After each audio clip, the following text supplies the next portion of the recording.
Ganda talaga ng camera. Wangin lang yun. Pink sand. So yan mga kamakarons. Makikita mo nyo ba yung Bermuda sand dito sa Horseshoe Beach? Ay napakaganda. Sobrang pink. Oh, at ang linis ha. Grabe ah. Ang linis mga kamakarons. Sobra. Kita nyo yan. Napakaganda oh. So yan.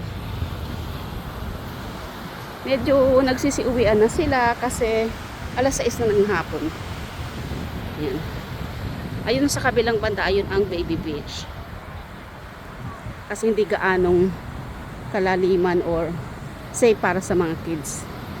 Diba? Napakaganda ng Bermuda mga kamakros. Parang paradise. Yan, one more time. Diba? Ang ganda. Oh my gosh. I love Bermuda.